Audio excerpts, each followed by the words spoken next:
Então, o meu livro, na verdade, ele é um guia de sobrevivência dos hiperativos no mundo dos hipoativos. Porque para nós, até me dá conta que o problema da humanidade não é porque as pessoas, para nós, são muito paradas, são muito lentas. E a gente pensa que todo mundo é assim, acelerado, que faz mil coisas ao mesmo tempo, e não é. Então, com o tempo, você vai adaptando, você vai formatando o seu comportamento. Eu sempre me senti um pouco, como se fosse assim, um macaco, sabe um macaco? Né? Monkey, macaco numa loja de louças. Então, imagina, eu vivia derrubando, quebrando as coisas, e eu até conto algumas passagens minhas.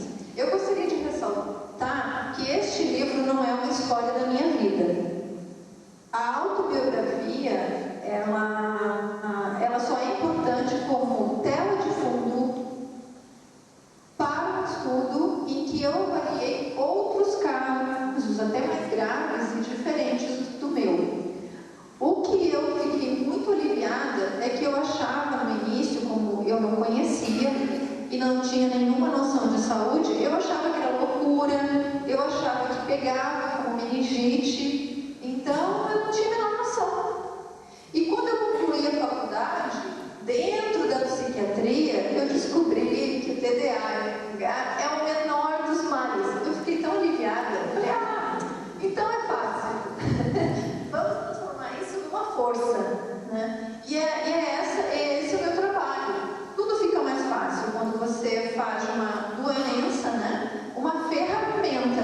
Então hoje eu consigo produzir várias coisas diferentes, eu consigo ter muitas atividades, eu me divido muito sozinha, né? Eu pratico dança, estudo literatura, eu conheço várias pessoas, então eu consegui direcionar essa hiperatividade, essa tendência de não ficar quieta para tarefas úteis. E é justamente o que o mundo atual pede.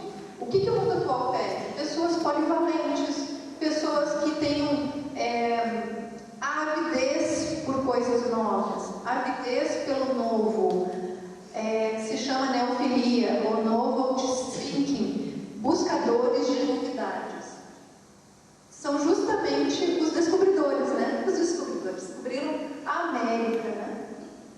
Se eles não fossem um pouquinho impulsivos, ousados e criativos, não teriam atravessado um oceano, porque para pensar, até aquele tempo, o mundo não se tinha noção do que havia além do horizonte, né? Então, essa visão, pouco TDAH, para conseguir desbravar novos caminhos e novos mundos. Graça. Doutora Graça. Posso continuar? Sim. Como é que fica a questão sobre Como que fica a questão dos pais que têm filhos hiperativos? A doutora já fez alguma pesquisa nesse sentido, assim, como que é os pais? Como que os pais devem encarar essa situação? Porque não deve ser fácil, né? A primeira reação que eu acompanhei de muitos pais, principalmente dos pais homens, é um susto. É como se o filho tivesse um defeito de fabricação. Hoje, há estudos que mostram que isso, na realidade, não é um defeito de fabricação. São pessoas que têm um cérebro com um processamento diferente. Com um processamento em que, na realidade, não há um déficit de atenção, há um excesso de atenção. A questão é que ela não consegue ter o hiperfoco, focar. Ela só tem o hiperfoco ou a atenção concentrada em tarefas que lhe interessam. E aí é que há um problema tanto da escola como em casa, porque os pais e os professores normalmente dizem assim: mas quando meu filho quer, ele faz. Mas quando ele faz algo que ele gosta, ele faz. Claro, esse é o hiperfoco. Então, capacidade a criança tem. O duro, o difícil, o desafiador é fazer tarefas que não agradam, né? E a vida adulta é uma vida de frustração.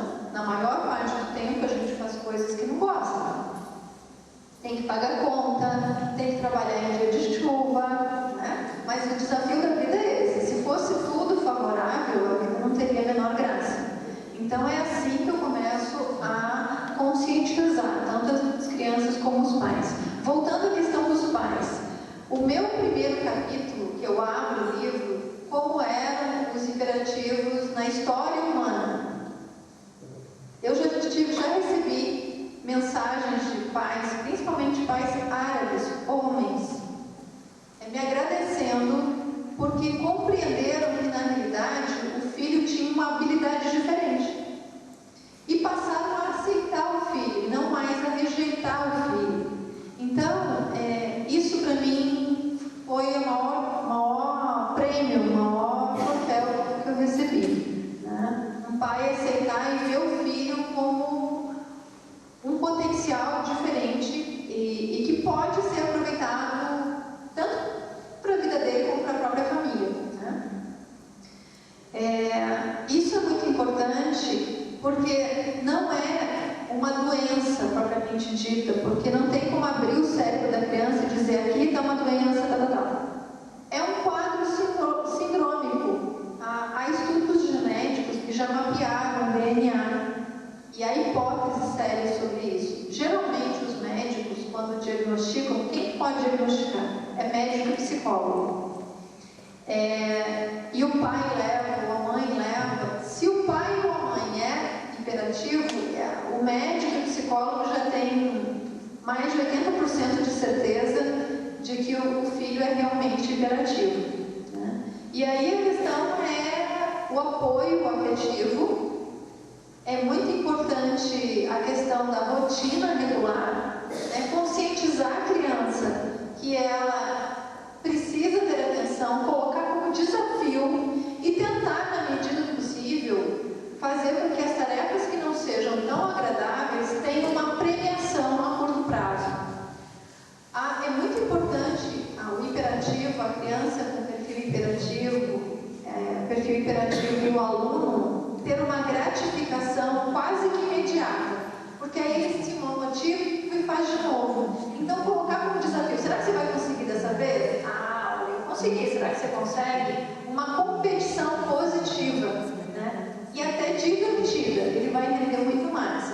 Agora, quando coloca como obrigação e é na base do grito, do xingamento, não há motivação que se sustente, né?